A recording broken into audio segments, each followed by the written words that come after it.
Bonjour, on se retrouve aujourd'hui pour fabriquer un baume à lèvres vegan longue tenue. Alors au niveau des ingrédients, il vous faudra de l'huile de germe de blé ou toute autre huile végétale qui contient de la vitamine E. Celle-là on a pas mal à l'intérieur, ça servira comme conservateur en fait. De la poudre de betterave, donc ça servira de colorant naturel. Je vous mettrai les liens. Celle-ci, je l'ai trouvée sur Amazon. Pardon, je suis dehors, il y a du vent. De l'huile de coco. Un beurre végétal, donc soit beurre de karité. Moi, j'ai celui-ci qui me reste, qui était bio de chez Nature et Découverte. Et, ou alors, il y a du beurre de mangue ou autre. Et ça aussi, je l'ai commandé parce que je n'avais pas trouvé dans mon magasin bio. C'est de la cire de Candélila. Ça remplace en fait la cire d'abeille. La cire d'abeille est produite par les abeilles, donc forcément ça ne pourrait pas être un baume vegan. Voilà, il vous faudra des petits récipients. Donc j'ai commencé par faire, j'en ai récupéré deux de petites crèmes que j'avais, du baume Nux de miel, donc c'est 15 ml et je suis en train de les mettre au bain-marie pour les stériliser avant de commencer la recette. Voilà, comme je vous l'ai dit, je suis en train de stériliser. Voilà, donc c'était important de stériliser les petits pots, les petits récipients. Ici, j'en ai deux. Je vais faire un baume sans colorant et un autre avec le colorant. Voilà, donc là, j'ai sorti les petits pots du feu. Je me sers de l'eau chaude pour faire un bain-marie. C'est-à-dire, voilà, vous mettez un contenant sur votre, comment ça s'appelle, sur la casserole pour mettre après les ingrédients et les mettre à fondre. Les petits pots sont ici, donc ce sont des petits pots de 15 ml. Je vais faire que 10 ml chacun. Comme ça, si je me lasse ou si c'est pas très bien, ben, j'en referai plus rapidement.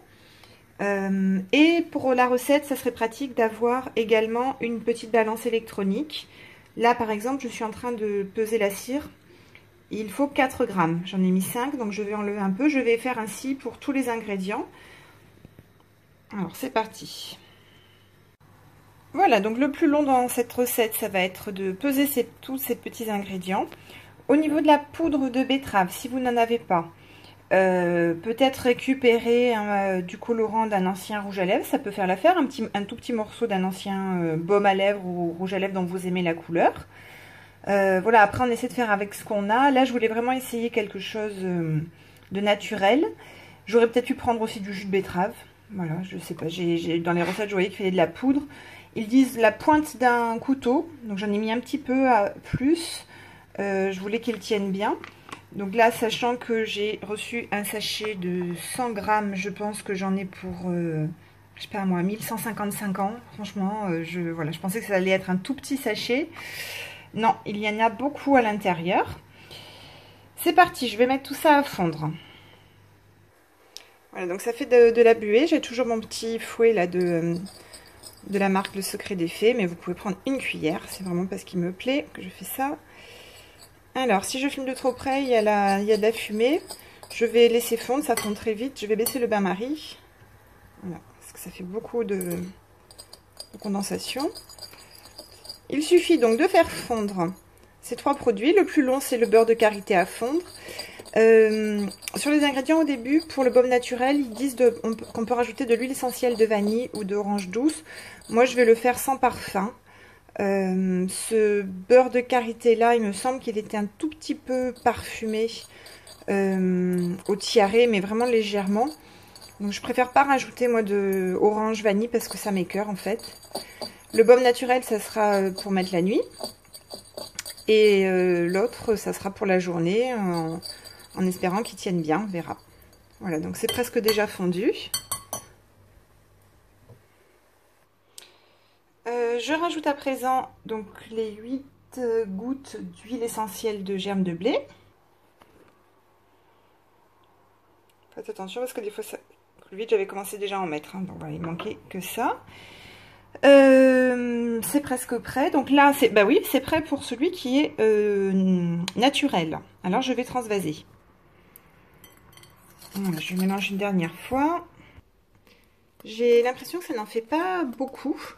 Ou alors c'est mes pots qui sont un peu trop grands. Il faudrait vraiment trouver des pots de 10 ml. Voilà. Je vais faire un petit peu moins le naturel. et un peu plus le coloré. Voilà, donc là ça nous fait ça, j'en rajoute encore un tout petit peu. J'ai rajouté la poudre, on va voir si ça se mélange bien. Pas vraiment. Et forcément, comme on est dans un corps gras, c'est pas évident. Alors, voilà. Donc personnellement, j'en ai rajouté plus pour que ce soit bien coloré. Bon, j'espère que ça va pas rester sur les lèvres jour et nuit. Je mélange et je vais transvaser. Et la recette est terminée. Ensuite, il suffit de laisser poser sur le plan de travail pour que ça se solidifie. Voilà, donc comme vous pouvez voir, ça se solidifie très très vite. Sur mon petit... Ah, excusez-moi. Sur le petit fouet, ça a déjà commencé à se figer. La couleur n'est pas aussi foncée que ce que je pensais. Alors là, ça rend un peu plus rouge à la... Enfin, avec... Bah oui, moi je filme avec mon téléphone. Hein. Je n'ai pas de caméra. Ça fait réellement plus...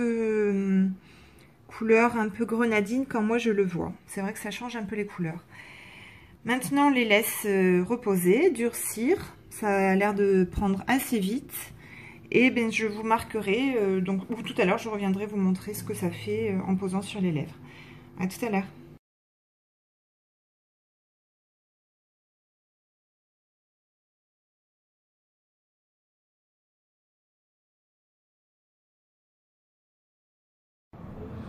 Voilà, donc les deux baumes ont bien séché. J'ai testé le rose, je vais vous mettre une photo à la fin.